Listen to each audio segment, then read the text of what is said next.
In the 14 games that Jokic has seen, the Nuggets have outscored everybody needs some help. by a combined 48 points. In the 5 games that Jokic has missed this season, the Nuggets have been outscored by their opponents by 62 points. That means that with Jokic, the Nuggets are a winning team with an average margin of plus 3.4 points. Without him, they're a losing team with an average margin of negative 12.1 points. Sure, big fundamentals. It's right there. Because of this, it took years and years for people to truly see the immense value in Duncan. Nikola will shred a defense for 35 points and 15 assists without even getting a foot off the ground in the process. I see the title, man. Let's get to it. MVP.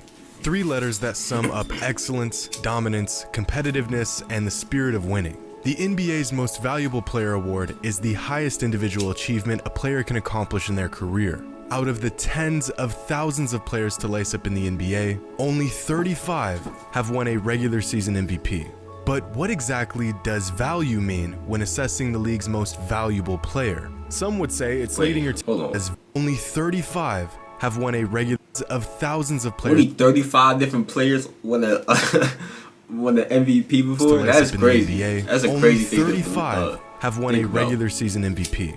But what exactly does value mean when assessing the league's most valuable player? Some would say it's leading your team to victory night in and night out. Others may say it's displaying your dominance through sheer numbers, points, rebounds, assists, that type of thing.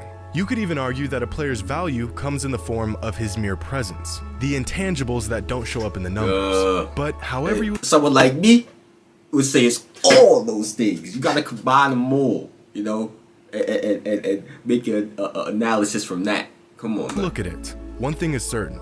Nikola Jokic has been the most valuable NBA player so far this season. And the gap between him and the next guy... This is from last year, y'all. We gotta take it back, because he said... We gotta take it back, because he's been doing this for a while, man. We gotta show the respect. You know what I'm saying? Today's video is sponsored by Raycon. Our friend get your money. 15% nearing the end with player days with the Chicago. In 1997, nearing the end of his days with the Chicago Bulls, Michael Jordan had reached legendary status on the court. He was widely recognized as not only the best player in the league, but as the greatest player of all time. And the man wasn't even done yet. He led the league in scoring, averaging nearly 30 points per game on ridiculous efficiency. He made first team all defense, and he led the Bulls to 69 wins. Easily the best record in the NBA that season. With weeks left in the season, the MVP award was another 70-win season. Damn. But his. Congratulations for enormous achievement, but congratulations, Karl Malone, 1996-97 NBA Most Valuable Player.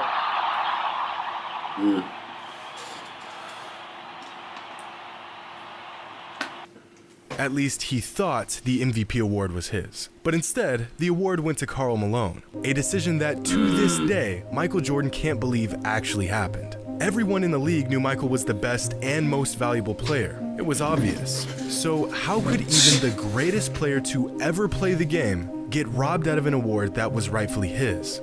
Well, there's a few reasons. One being voter fatigue. Seeing the same player dominate year after year can get tiring. Voters will go out of their way to justify rewarding anyone other than the guy who was always rewarded. Which brings us to our second point. Narratives. More often than not, storylines, whether accurate or not, manifest themselves in the minds of voters and fans throughout the season, and these storylines tend to outweigh actual results. And no matter how much we try to stay objective on these matters, you know what I'm saying? That's a fact. Subjective narratives are bound to have an effect on all of us, even in the case of Michael Jordan. But Mike isn't the only player to get robbed out of an MVP. In 1961, Wilt Chamberlain averaged 50 points and nearly 26 rebounds a game while leading his team to the third best record in the NBA, and he didn't win the regular season MVP. In 2006, Kobe Bryant put together one of the greatest individual seasons this century, featuring his iconic 81-point game and a 40 bomb every other night. The man finished 4th in MVP voting that season. But in Kobe's case, he suffered from what many other MVP candidates before him and after him have suffered from: a not so great record. See, in the 2006 season, the Lakers finished as the 7th seed in the West. A playoff team, but nowhere near the top seed. And in the NBA, there's a bit of an unwritten rule that if a player has hopes of winning the MVP, his team must be one of the winningest teams in the league. The standard almost always being no worse than the 3rd seed in their given conference. Throughout the history of the modern NBA, only 4 MVP winners finished the season with a team seeded lower than 2nd. And only 1 player has won the regular season MVP with a team seed lower than 3rd. That player being Russell Westbrook in 2017. In that season, Westbrook was a very rare exception to the rule. In fact, so far, he's been the only exception to the rule. The first player in over 50 years to average a triple-double for an entire season. A feat that everyone unanimously said would never happen again. And a feat so incredible that although his OKC Thunder only had the 6th seed going into the playoffs, he won the regular season MVP.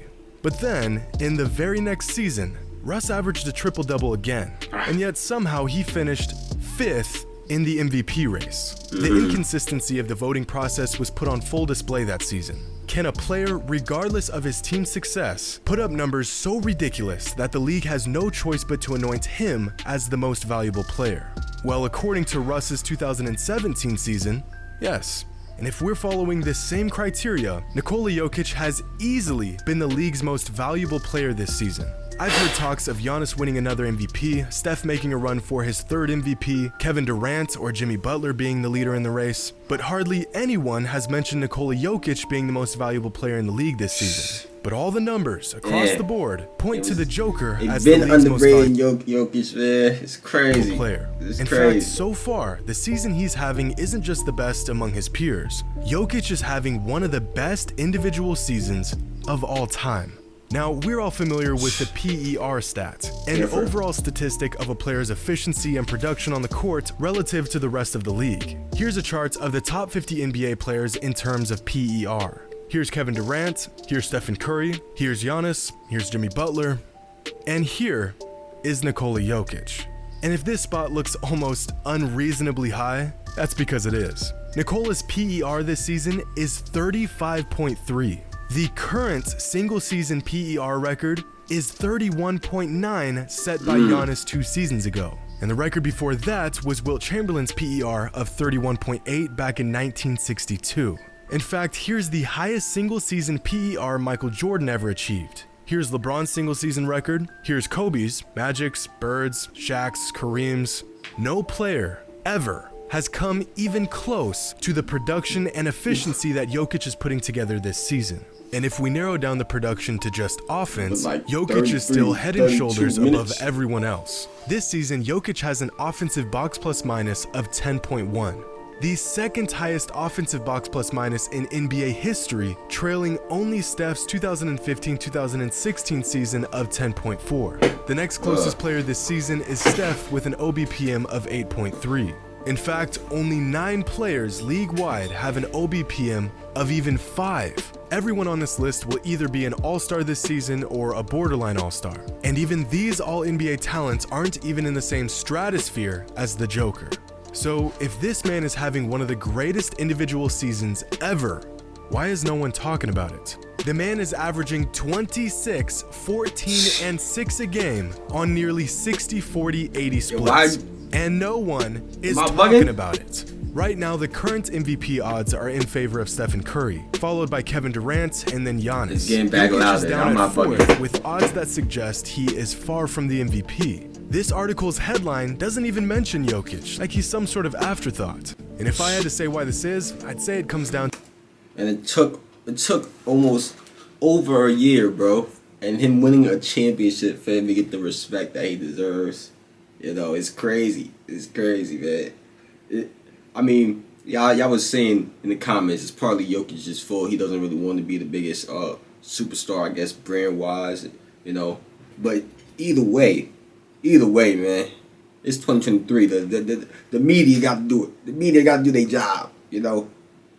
You gotta put this guy out there, man, for the world to see him. He's different.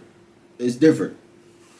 onto a few things. First, Jokic hasn't had a marquee performance this season. You know, that massive game that makes all the headlines and demands fans and voters to reconsider their MVP hierarchy. Every MVP needs a marquee performance to really draw the masses and build their campaign.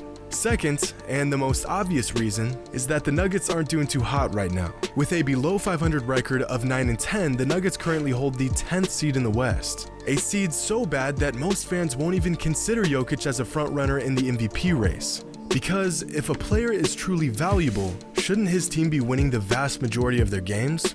The short answer is yes, but the actual answer to that question isn't quite as black and white. Because the Nuggets are winning when Jokic is on the court and surrounded by competent teammates. So far this season, in the 14 games that Jokic has seen, the Nuggets have outscored their opponents by a combined 48 points. In the 5 games that Jokic has missed this season, the Nuggets have been outscored by their opponents by 62 points. That means that with Jokic, the Nuggets are a winning team with an average margin of plus 4.4 points. Without him, they're a losing team with an average margin of negative 12.1 points. Sure, the Nuggets have a losing record at the moment, and they're far from a championship contending team.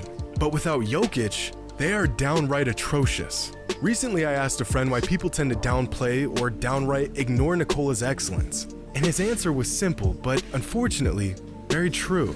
His game is just boring.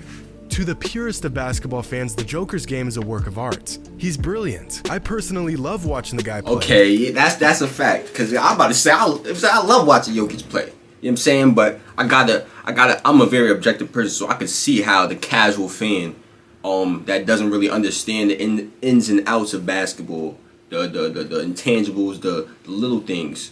I can understand why they might think Jokic is boring, doesn't have the highlight plays, you know what I'm saying? He doesn't have a lot of those. So it's like, alright, I don't really want to watch him if you're just a regular casual fan that's just looking for a big highlight play. But if you're a basketball enthusiast like myself, you will love Jokic. For real. And I'd even go as far as saying he's one of a kind. But to the average fan, Nikola's game is lethargic, slow-paced, lacking all the high-flying acrobatics and 30-foot bombs other stars put on full display every night. Nikola's excellence is rooted in his ability to break down the game to its simplest components and exploit the other team with his uncanny ability to see 2, 3, 4 moves ahead. But it's this very simplicity that deters fans from giving him the credit that he is due. Tim Duncan dealt with a similar problem his entire career. Timmy was so technically sound that he didn't need to be fancy. He didn't need a 45-inch vert or any sort of alien-like ability. He could dominate anyone with a handful of post moves, bank shots, and well-timed rolls to the basket. The man's nickname was literally the Big Fundamental.